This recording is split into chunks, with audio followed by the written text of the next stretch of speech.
Hello and welcome to Larry Has Opinions. It's been a little while since my last wrap up, so I thought I'd give you an update on the last books that I've read. I'm going to start from those that I enjoyed the least and then up to the ones I liked the most. Let's get started. The first one I'm going to mention is The Wasp Factory by Iain Banks. It's a pretty peculiar story, and we follow this Scottish teenager who's had a very difficult upbringing with his family situation, and he seems capable of some pretty terrible things. I was quite looking forward to this book, and I even put it in my 5-star prediction video, so my expectations were pretty high. But I was really disappointed. The whole book seemed a bit uneven in its spacing. I found it quite boring and repetitive. And then you have these shock events that interrupt this more mundane narrative.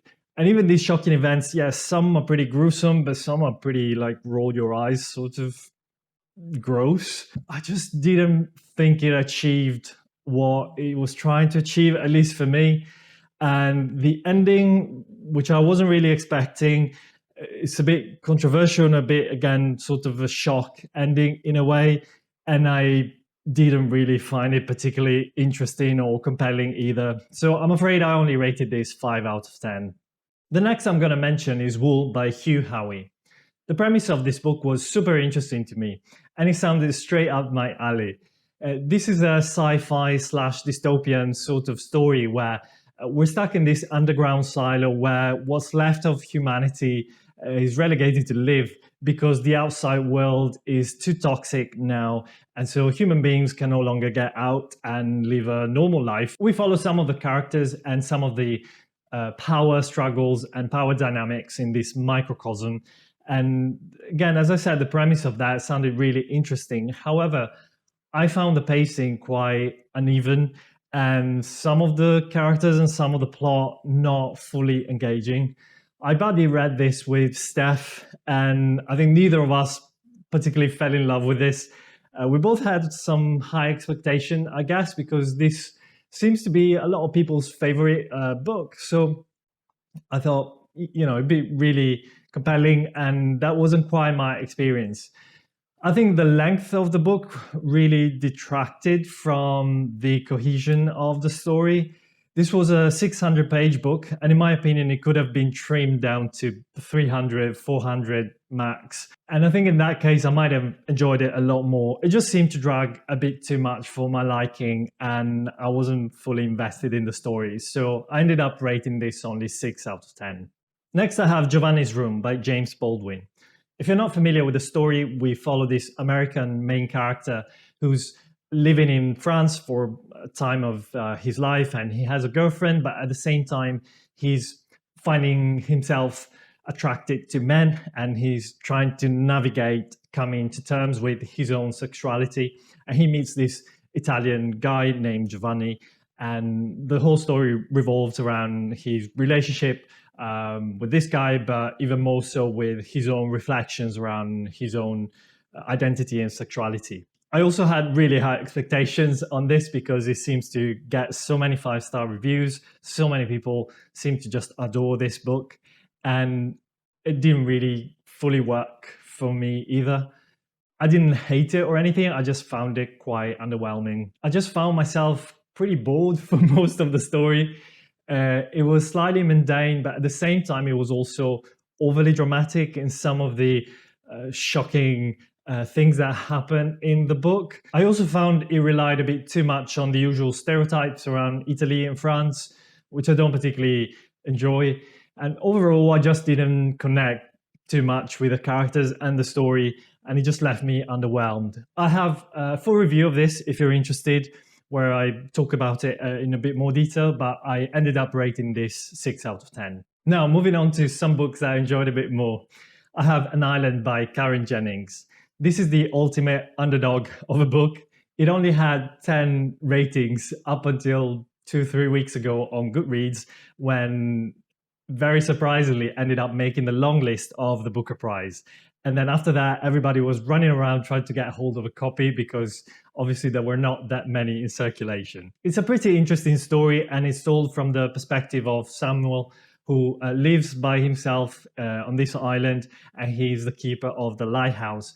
And then one day, this refugee, this man, washes up on the shores of the island, and Samuel finds himself to have to share this space, share this island with this person who's just arrived, and they can't communicate because they don't speak the same language, and so on. I have to say that the first 30 to 40 pages of this short book I found absolutely atrocious.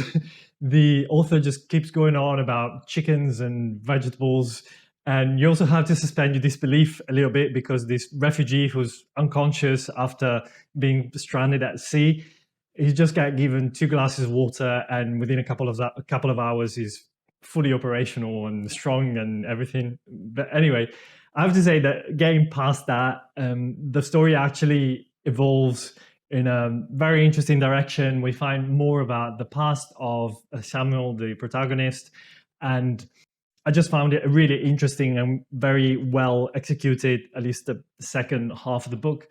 Metaphors in terms of how society approaches the themes of dealing with immigrants and refugees. You can also find some parallels to the South African political situation, given that the author is South African. But she's also very clever in just keeping it very general, where we read about a dictator, independence, but all in very general terms, because I think she, in my opinion, she probably wanted to make this a more universal story, not necessarily too specific to South Africa. So despite my initial reservations, I quite enjoyed the book as a whole. My friend Bob has a really good review. I really agree with most of what he said, so I'm going to link that down below. And I rated this 8 out of 10. And now we get to the really good stuff. I read The Left Hand of Darkness by Ursula K. Le Guin. This is a classic in the science fiction genre. It was published about 50 years ago. And we follow Genly, who's this envoy from an interplanetary organization, and he's sent to the planet of Gethin to try and convince the local government to join this supranational, supraplanetary entity, a bit of a United Nations sort of concept in a way. And the main characteristics of the inhabitants of this planet is they're all hermaphrodites, so they're neither male nor female. But at the same time, when they go through their monthly sexual cycle, they can take the characters of one gender or the other. And as a consequence, it also means that anyone on that planet can be a mother or a father or both at the same time. And it's a very interesting reflection on the role of gender in society, and not just in abstract, but also as a mirror, I guess, to our own world, especially the world as Le Guin saw it 50 years ago.